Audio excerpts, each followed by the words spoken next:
Today we're doing we're being creative and having a little bit of fun because we've got shoots and stuff going on next week. But we borrowed a lens ball from a buddy of mine, Josh. Shout out to him. We are going to film from the center of this ball, spinning around and being able to see from the center out, and then come back out. So we're gonna go into the glass. So we're using a Garmin Verb. It's a 360 camera. We're gonna fly into the ball, and then this is where the editing comes in. Then we put the 360 photo inside of a ball in a program called MO2, which is like a 3D rendering program, and it will look like we're inside the ball. But Adam and I, we need to hide, so let's hide. We've got a shoot coming up next week, so we're trying to do something creative, at least a little bit creative, before we get back in the corporate swing of things. All right. Not too bad. That hurts! It's one of those things where you just gotta do it. Like, you just gotta... That's so funny, dude. Right. Dude, your fingers are all like red now. Our labyrinth ball.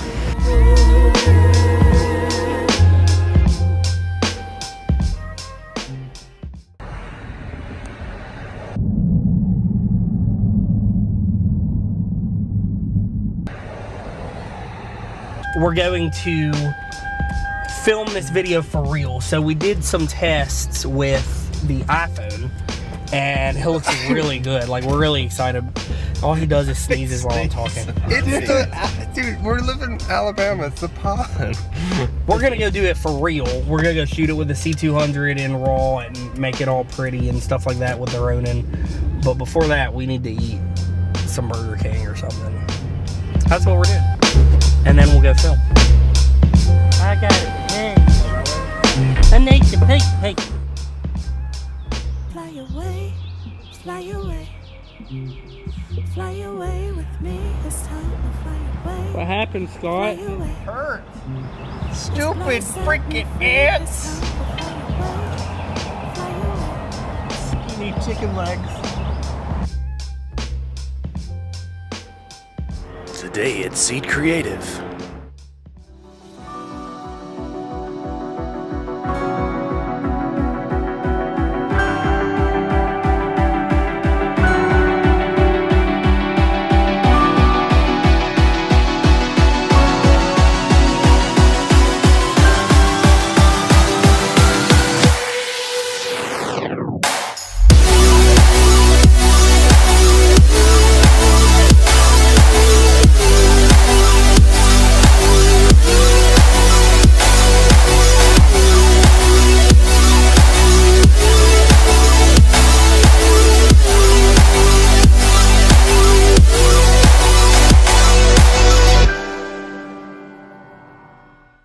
Alright.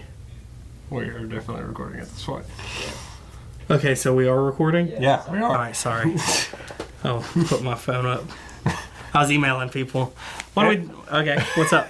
Alright, so the other day we actually had some fun and were able to do a kind of a fun video where we went in to a sphere, a little ball, and did a 360 and came out. So I wanted to talk to y'all about this and kind of bring up a point that kind of something we haven't run into a lot before, but where the test shot actually was better than our real shot. Yeah. It was totally experimental.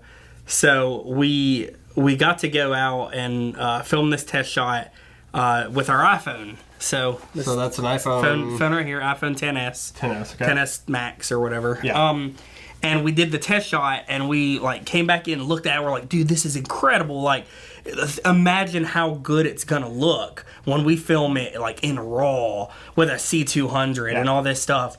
And so then we get out there and we start filming and kind of start seeing some things that we didn't expect. And then what happened? So basically, what it ended up, the failure with the bigger camera was its, and that this could be a lens choice. It could be a couple of different things, but with the gear that we have available, we couldn't get a close enough focus to the actual ball to really sell the effect Yep. like the iPhone could. And so basically we wanted to kind of just show you this BTS and show you the process and basically just realize that we thought we had it all planned out. This is going to be great. It's going to turn out so much better, and it really didn't. It's one of those things where it's like, in some ways it's better because it's better quality, whatever.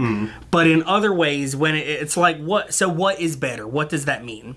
The overall image quality is obviously better with the C200, but at the end of the day, what the goal is to sell people, the viewer, on the idea that we just went through glass into a ball, spun around, and came back out.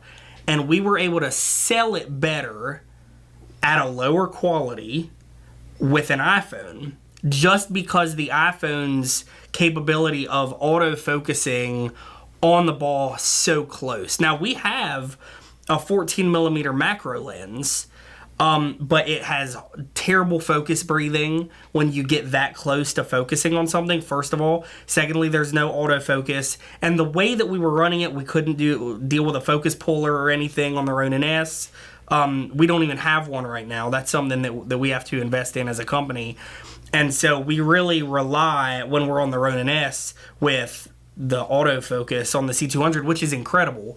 But it just didn't work the way we wanted. So what we realized was, at the end of the day, the C200 actually hindered us from getting the desired effect, even though it's a big, huge, fancy camera in comparison to an iPhone.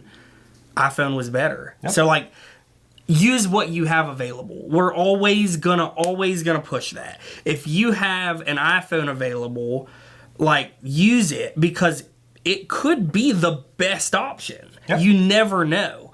For us, for what we were doing, it did better and sold the effect better, in my opinion, than the C200, but we want you to be the judge. So watch both. And let us know down in the comments. Let us know what you think.